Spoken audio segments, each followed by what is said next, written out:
πεις παππού, πότε γεννήθηκες και πότε πήγες στο Παπάφιο? Αχ, παιδί μου, γεννήθηκα το 1939. Ο πατέρας μου σκοτώθηκε το 1940 στην Αλβανία. Εγώ ήμουνα 1 χρονό. Δεν γνώρισα ούτε καν πατέρα. Τη λέξη πατέρα την κατάλαβα τώρα που έγινα εγώ μπαμπάς και μεγαλώνουν τα παιδιά μου. Εμείς εκείνα τα χρόνια τη λέξη πατέρας δεν την ακούσαμε, διότι στο ίδρυμα μέσα ήμασταν παιδιά τα οποία ήταν όλα ορφανά από πατέρα. Και όταν έγινα γύρω στα 6,5 με 7 χρονών παιδί, αποφάσισε η μάνα μου, μη μπορώντας να με μεγαλώσει στο χωριό επιπλέον, να με βάλει σε ένα ορφανοτροφείο. Τότε το ορφανοτροφείο ήταν σωτήριο για όποιος έμπαινε μέσα στο ίδρυμα. Διότι όλα τα παιδιά από το ίδρυμα αυτό εδώ πέρα ήταν στην ηλικία των 7 ετών, ορφανά από πατέρα. Οπότε ήταν τυχερός όποιος θα έμπαινε στο ίδρυμα. Προσπάθησε η μάνα μου και με έβαλε στο ορφανοτροφείο. Τουλάχιστον να μπορώ να μεγαλώσω με τις συνθήκες που μεγαλώνουν τα παιδιά. Χωρισμός από το σπίτι μας στο χωριό ήταν πόνος για τη μάνα μου. Δεν μπορούσε η μάνα μου να μείνει χωρίς το παιδί της στο χωριό, που αναγκάστηκε και αυτή να μετακουμπήσει στη Θεσσαλονίκη. Για να ζήσει όμως έπρεπε κάτι να κάνει και αυτή εδώ πέρα. Εγώ μπήκα στο ορφανοτροφείο μέσα, αλλά αυτή έπρεπε να ζήσει.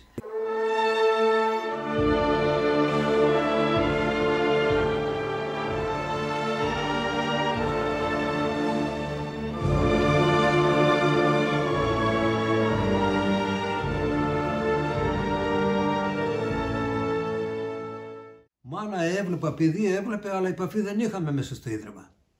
Φαντάσου τώρα εσύ να βλέπεις τη μάνα σου εκεί πέρα, η μάνα σου να σε βλέπει και να μην τολμάει το παιδί να τρέξει στην αγκαλιά της μάνας σου, ούτε εκείνη να πάρει το παιδί. Γιατί 450 παιδιά είχαν την ίδια δυστυχία που είχα και εγώ. Πώς εγώ τώρα θα αγκάλιαζα τη μάνα μου μέσα εκεί ή το παιδί θα πήγαινε να αγκαλιάσει τη μάνα του. Ήτανε δύσκολο.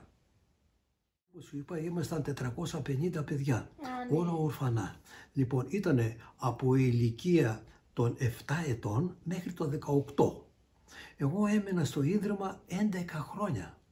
Και όταν λέμε Παπάφι εννοούμε ένα περίγυρο ενός τεράστιου κτήματος με κάτι ντουβάρια χτισμένα γύρω στα 2,5 μέτρα ύψος, περιφραγμένα όλα, τα οποία εμείς ήμασταν μέσα εκεί. Δεν είχαμε εμείς επικοινωνία με τον έξω κόσμο. Μας είχαν χωρίσει σε ομάδες των 20 παιδιών, ανάλογα με την ηλικία που είχαμε.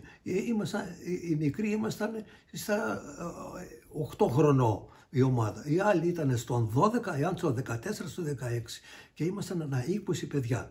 Λοιπόν, αυτά τα 20 παιδιά τώρα είχαμε αναπτύξει μία σχέση, διότι όταν υπάρχουν μικρά παιδιά και μεγάλα, για λόγους προστασίας, είχαμε αναπτύξει μία μεγάλη φιλία μεταξύ μας των 20 μικρών παιδιών.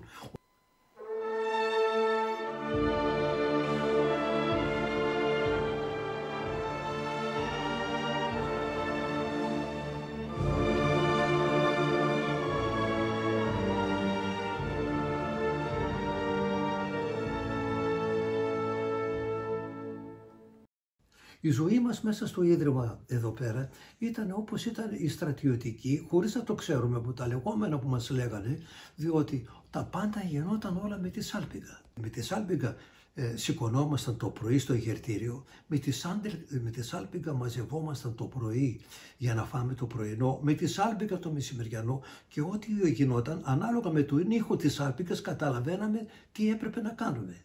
Τώρα, η ζωή μας μέσα στο ίδρυμα εδώ πέρα, όπως καταλαβαίνεις, όταν υπάρχουν μικρά παιδιά και μεγάλα, είναι και καλή, είναι καλή για τους μεγάλους και λίγο πιο δύσκολη για τους μικρούς. Διότι κακά τα ψέματα εδώ πέρα, όταν είσαι μικρός και περνάς από μια παρέα μεγάλων, τρως και καμιά σφαλιάρα από εκεί, βάζεις και καμιά τρικλοποδιά σε κανέναν μικρό εδώ πέρα, τα οποία μόνο για γέλια ήταν τα παιδιά, διότι δεν είχαν κακία.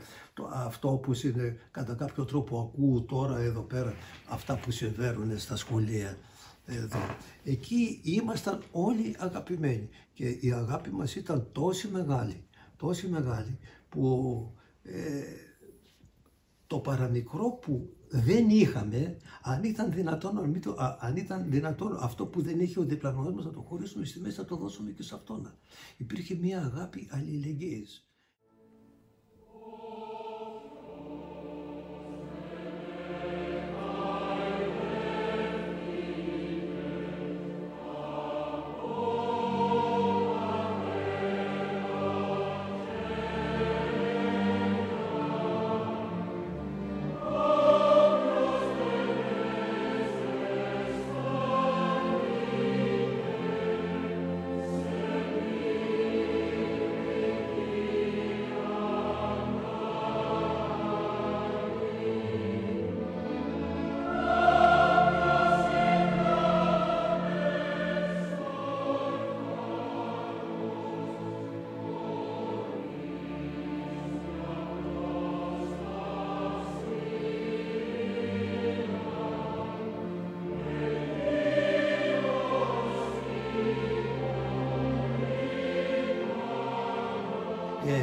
Εμείς εκεί στο Ίδρυμα τρώγαμε σε μια μεγάλη τραπεζαρία, το οποίο χωρούσε 450 παιδιά. Τα 450 παιδιά ήταν καμιά πολλά τραπέζια των 20 ατόμων. Οι μικρές ομάδες ήμασταν στα πιο απόμακρα τραπέζια. Οι μεγάλες ομάδες, τα μεγάλα παιδιά ήταν στα πιο κοντινά τραπέζια ως προς το σερβίρισμα. Ναι. Το σερβίρισμα γινόταν σε δύο μεγάλα τεράστια καζάνια, τα οποία χωρούσαν 450 μερίδες. Καταλαβαίνεις τώρα, εμείς οι μικροί που παίρναμε την τελευταία μερίδα, γιατί τις πρώτες μερίδες παίρναν οι μεγάλοι, τι ποιότητα θα ήταν σε λάδι, σε ζουμί, σε αυτά. Ήμασταν οι πιο παραπονεμένοι, αλλά παρόλα αυτά ήμασταν ευχαριστημένοι. Γιατί είχαμε να φάμε, διότι στο σπίτι μου εγώ όταν ήταν, δεν σηκώθηκα ποτέ χορτάτος. Όταν δεν είχε μάνα μου δουλειά, δεν είχαμε περιουσία καμιά φορά. Εδώ δόξα τω Θεώ που ήρθε το Ίδρυμα αυτό εδώ πέρα και μας περιέθαλψε. Όταν ήσουν νεόφερτος και στα πρώτα χρόνια, το 1947 μέχρι το 1952, όποιος έμπαινε μέσα και όλοι μας κουρεύανε ψηλά, με ψηλή μηχανή. Γιατί κακά τα ψέματα, εκείνα τα χρόνια υπήρχε και η ψήρα. Για να αποφύγουμε την ψήρα στα 450 παιδιά ήταν αδύνατον. Οπότε μας κουρεύανε με ψηλή μηχανή, μας δίνανε ένα παντελόνι, ένα σακάκι, ένα καπέλο, που το καπέλο είχε ένα σήμα και έγραφε ποιοι ήμασταν εμείς. Ορφανοτροφίων Παπάφιων έλεγε. Δηλαδή ήμασταν δακτυλοδεικτούμενοι σαν ορφανοί. Δεν είχαμε ο καθένας να φοράει ό,τι θέλει. Αυτή τη στολή έδινε το Ίδρυμα εδώ πέρα. Και με αυτή τη στολή, αν τύχαινε κανένας να μας επισκεφτεί ή τις γιορτές, βάζαμε αυτά τα ρούχα. Τουλάχιστον μέχρι το 1952-53. Τότε που ήταν πολύ δύσκολα χρόνια και για τον έξω κόσμο. Δεν ήταν μονάχα για μας. Ζούσαμε μέσα σε μια κλειστή κοινωνία εδώ πέρα που, επαναλαμβάνω, δόξα τω Θεώ, είχαμε να φάμε, είχαμε να μορφωθούμε, μας φροντίζανε στη μόρφωση, να μάθουμε τέχνη, να μάθουμε μουσική και να γίνουμε σωστοί άνθρωποι. Δηλαδή σχολείο που πηγαίνατε? Το σχολείο υπήρχε ένα εξατάξιο σχολείο μέσα εκεί πέρα στο Ίδρυμα που στην αρχή, από ό,τι θυμάμαι εγώ, μας βάζανε η πρώτη τάξη του δημοτικού, δεν είχαμε αίθουσες τελειωμένες στο Ίδρυμα τότε και μας βάζανε σε κάτι παράγκες. Μέσα σε παράγκες ήμασταν όλα τα παιδιά του δημοτικού. Μετά, ύστερα τον επόμενο χρόνο, στη δεύτερη τάξη μας περάσαν ύστερα επάνω στις κεντρικές αίθουσες. Εκεί μέσα στο Ίδρυμα υπήρχαν οι καθηγητές του δημοτικού, πλήρη δημοτικό. Η μάθηση γινόταν πλήρη όπως γινόταν έξω στα σχολεία και εκτός αυτού, όταν τελειώναμε το δημοτικό εδώ πέρα, υπήρχε υπεραιτέρω μόρφωση ούτως ώστε να μάθουμε και μια τέχνη. Εντάξει, μέχρι το 12 ετών, εντάξει, τρώγαμε, πίναμε, μας φροντίζανε από εκεί και πέρα, όμως μέχρι τα 18 έπρεπε να μάθουμε μια τέχνη. Υποχρεωτικά είχαν τα εργαστήρια μέσα εκεί και ήμασταν μικρά παιδιά και ο καθένας την τέχνη που ήθελε να ακολουθήσει, αφού γυρνούσε από μικρός όλα τα εργαστήρια και έβλεπε, κολούσε ως συνήθως εκεί που τον τραβούσε. Εμένα με τράβηξε η τέχνη του μηχανικού, του μηχανουργού με τράβηξε η τέχνη. Αλλά για να μάθω τέχνη όμως υπήρχε και ένα παράρτημα της σχολής μηχανικών του Ευκλήδη, που ο Ευκλήδης εκείνα τα χρόνια ήταν η μόνη τεχνική σχολή στη Θεσσαλονίκη. Δεν υπήρχε άλλη όπως υπάρχουν τώρα πλειάδα τεχνικών σχολών. Μόνο ο Ευκλήδης, και υπήρχε η τριετής φοιτηση του μηχανοτεχνίτου. Εκεί ερχόταν ημερήσιοι καθηγητές από τον Ευκλήδη έξω, κάνανε τα μαθήματα τα τεχνικά σε εμάς και μετά φεύγανε πάλι όπως ένας διορισμένος δάσκαλος σε ένα σχολείο εδώ πέρα. Αλλά δεν μετακινιόμασταν εμείς, ήμασταν μέσα στο ίδρυμα. Αλλά δόξα τω Θεώ ήμασταν τόσο χαρούμενοι που συγκρίναμε τον εαυτό μας. Αν ήμασταν στο χωριό, τι θα κάναμε? Εδώ είμαστε μέσα σε μια κοινωνία κλειστή μεν, αλλά μας φροντίζουν καλύτερα από τα δικά τους τα παιδιά. Εμείς το πρωί σηκωνόμασταν, πηγαίναμε στο σχολείο, τελειώναμε το σχολείο, πηγαίναμε στα εργαστήρια, μετά το βράδυ πριν φάμε, πριν κοιμηθούμε, πηγαίναμε στις αίθουσες που κάναμε το πρωί μάθημα, κάναμε μελέτη για την επαύριο. Μελετούσαμε, δεν πηγαίναμε έτσι αδέσποτοι, μελετούσαμε εδώ πέρα. Τρώγαμε το βραδινό και πηγαίναμε να κοιμηθούμε. Λοιπόν, τώρα το πώς κοιμόμασταν τα 450 παιδιά που ήμασταν. Όπως είπα στην αρχή, ήμασταν σε κάθε ομάδα των 20 ετών. Τα μικρά παιδιά που ήμασταν, τα μικρά παιδιά, τα 8, 10, 12 ετών, ήταν σε κοιτώνες τα οποία υπήρχαν μονά κρεβάτια. 20-40 παιδιά. Παρακάτω ύστερα, όσο μεγαλώναν τα παιδιά, πηγαίνανε σε διπλά κρεβάτια, γιατί 450 παιδιά να τα βάλεις σε δωμάτιο, καθένα σε μονό κρεβάτι, έπρεπε να έχει στο μισό ίδρυμα κρεβάτια.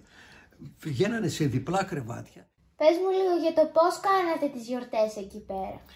Βέβαια τώρα μέσα σε ένα ίδρυμα, όταν είσαι όλο το χρόνο μέσα, θα κάνεις και γιορτές, θα έχεις και τραγούδια, θα έχεις και ποίηματα. Εμείς είχαμε την αίθουσα τελετών και πάντοτε σε μεγάλες γιορτές κάναμε ή μικρή ή μεγάλη γιορτή κάναμε μέσα στο ίδρυμα. Εκείνη που θυμάμαι εγώ τη μεγάλη γιορτή που κάναμε ήταν παραμονή Χριστουγέννων που θα ξημέρωνε τα Χριστούγεννα. Μεγάλη γιορτή. Ποίηματα επάνω, σκέτς, τραγούδια γινόταν στην αίθουσα τελετών. Και το αποκορύφωμα ήταν ότι είχαμε τέτοια μεγάλη χαρά, διότι ξημερώνοντας τα Χριστούγεννα θα παίρναμε την περίφημη σακούλα. Το δώρο, ήταν η περίφημη σακούλα. Η περίφημη σακούλα. Τι ήταν αυτή η σακούλα? Και δεν είχαμε κανένα να μας φέρει σακούλες και τίποτα. Αυτή η σακούλα ήταν το δώρο της γεννήσεως του Χριστού. Τι περιλάμβανε αυτή η σακούλα που ήταν τέτοιο μεγάλο δώρο για μας? Περιλάμβανε ένα πορτοκάλι, ένα μανταρίνι, 2 ξυλοκέρατα, αυτά τα λεγόμενα χαρούπια που δεν έχεις φάει εσύ. Άμα φας αυτά τα ξυλοκέρατα που τρώγαμε εμείς και τα χαρούπια, μπορεί να σου φύγουν και τα δόντια τώρα. Τόσο σκληρά ήταν. Μία μικρή χούφτα σταφίδες ξανθές ξερές. Μία μικρή χούφτα στραγάλια. Δεν ήταν στραγάλια, ρεβίθια ήταν στην ουσία, που για να τα φας έπρεπε να σπάεις τα δόντια σου. Αλλά για μας ήταν μεγάλο δώρο. Και μια μικρή χούφτα τα φιστίκια με τα κάφκαλα. Αυτά που ήταν τα φιστίκια. Αυτό ήταν το μεγαλύτερο δώρο. Εμείς δεν τρώγαμε ούτε μανταρίνια ούτε πορτοκάλια. Αυτά ήταν άγνωστα για μας. Ήταν μέσα σε σακούλα μονάχα εκεί. Όπως και στις γιορτές εκεί πέρα που μας δίνανε ένα γλυκό να φάμε, πάντοτε στα τραπέζια που καθόμασταν εδώ πέρα για να φάμε το γλυκό αυτό εδώ πέρα, ήταν ένα γλυκό το οποίο ήταν στον απέναντι και σε μένα και το κόβαμε στη μέση για να φάμε. Δεν έχουμε πληθώρα να φάμε το γλυκό μας και το ένα και το άλλο. Γι' αυτό η σακούλα ακόμα φάνταζε περισσότερο, γιατί ήταν ατομική δική μου, έπαιρνε τη σακούλα και είχα το δώρο. Αυτό είναι. Και μέχρι να τελειώσει η σακούλα εδώ πέρα ήμασταν ευτυχισμένοι.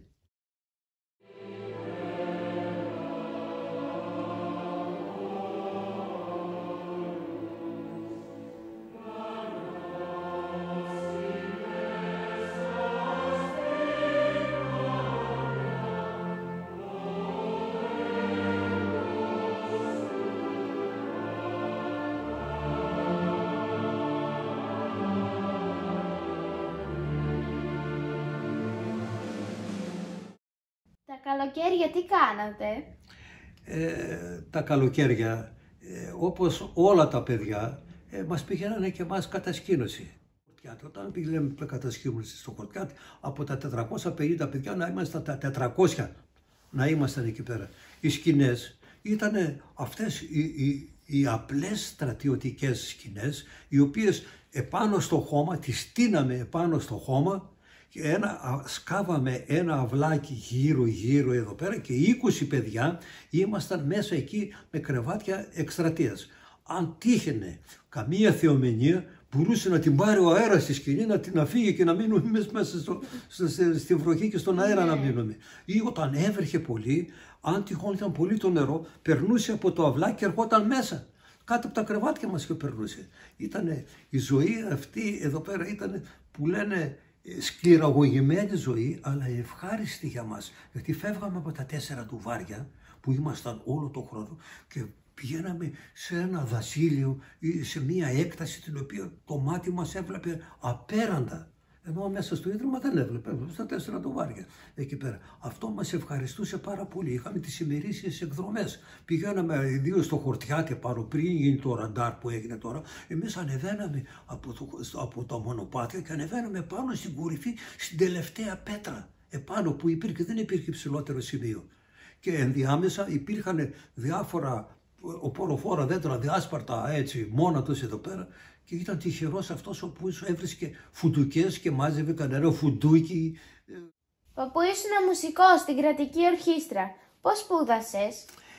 Κοίταξε παιδί μου, όπως είπα μέσα εκεί πέρα μαθαίναμε διάφορες τέχνες. Εγώ διάλεξα την τέχνη του μηχανουργού. Αλλά παράλληλα όποιος ήθελε να μάθει μουσική υπήρχε και η μουσική. Μπορείς να μάθεις ένα μουσικό όργανο.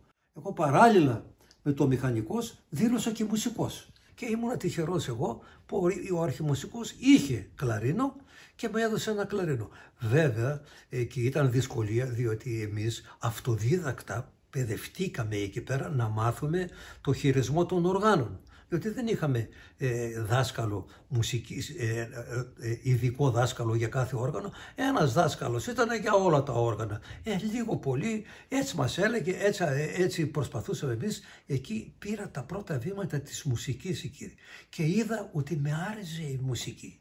Και σε πολύ μικρό χρονικό διάστημα εδώ πέρα έγινα καλός μουσικός στο κλαρίνο. Αναρριχήθηκα πολύ γρήγορα στη θέση του μουσικού, του βοηθού μουσικού. Ο βοηθός μουσικός ήταν αυτός ο οποίος πηγαίναμε στις διάφορες παρελάσεις και ήταν μπροστά με τη ράβδο εδώ πέρα και κανόνιζε πότε θα παίξει το εμβατήριο, τι εμβατήριο θα παίξει και πότε θα το κόψει το εμβατήριο ή πότε θα το συνεχίσει το εμβατήριο. Και όλοι αυτοί οι οποίοι ασχολήθηκαν με τη μουσική και πήγανε στο οδείο, όλοι αυτοί πιάσανε τις καλύτερες θέσεις μέσα στον τότε τέτοιο μουσικό κύκλο. Λεγόταν στρατιωτική μουσική, στρατιωτική φρουρά, λεγόταν φιλαρμονική του Δήμου, λεγόταν κρατική ορχήστρα. Η βάση των πνευστών ήταν από τα παιδιά που ήμασταν εμείς. Η βάση των πνευστών. Εμείς ήμασταν οι άνθρωποι οι οποίοι στηρίζαμε τα πνευστά όργανα της μουσικής κίνησης της Θεσσαλονίκης, τα 2 ορφανοτροφία.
Με τους φίλους σου από το ορφανοτροφείο τώρα μιλάτε ακόμη? Όταν βρεθούμε, τα μικρά παιδιά που αγκαλιάζονται είναι λίγο, με τέτοια αγάπη αγκαλιαζόμασταν. Με πολύ αγάπη και νοσταλγία. Και θυμόμαστε και λέμε ιστορίες του τότε, πώς περνούσαμε και τι κάναμε και τι ράναμε. Είναι πολύ πονεμένες ιστορίες, αλλά γλυκές ιστορίες, γεμάτο αγάπη. Οι μεταξύ μας σχέσεις. Θα πεις δεν μαλώνατε, μαλώναμε. Αλλά στον ίδιο χώρο όταν ήμασταν ξαναμονιάζαμε την επαύριο το πρωί. Δεν είχαμε περιθώριο να κρατήσουμε θυμούς και το ένα και το άλλο. Οι συνθήκες που μεγαλώνατε είναι τελείως διαφορετικές.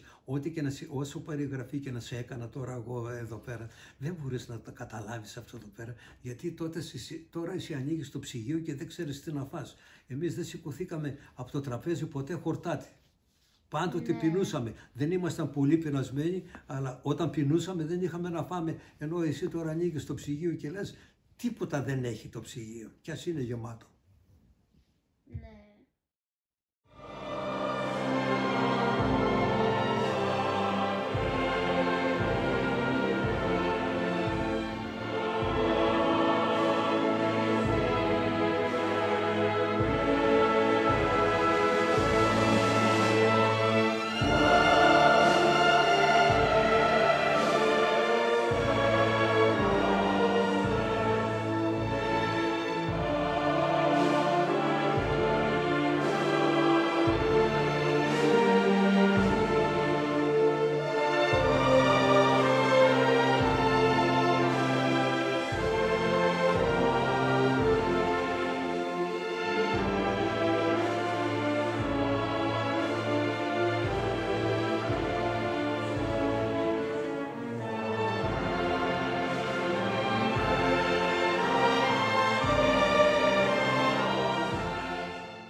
Για τον Ιωάννη τον Παπάφη πώς νιώθεις? Τι να σου πω παιδί μου, δεν υπάρχουν λόγια να περιγράψουμε πώς νιώθουμε. Ήταν ο πατέρας μας. Χωρίς αυτό να ήμασταν ένα τίποτα. Το ότι χρεωστάμε απεριόριστη ευγνωμοσύνη σε αυτόν τον άνθρωπο είναι λίγο. Χωρίς αυτό να σου είπα και πρωτήτερα τι θα ήμασταν εμείς. Αυτός έκανε αυτό το ίδρυμα, μας μόρφωσε, στη Διαθήκη του μάλιστα έγραψε ότι θέλω από το ίδρυμα να βγαίνουν οι χρηστοί πολίτες, καλοί οικογενειάρχες να έχουν πίστη στο Θεό μέσα τους.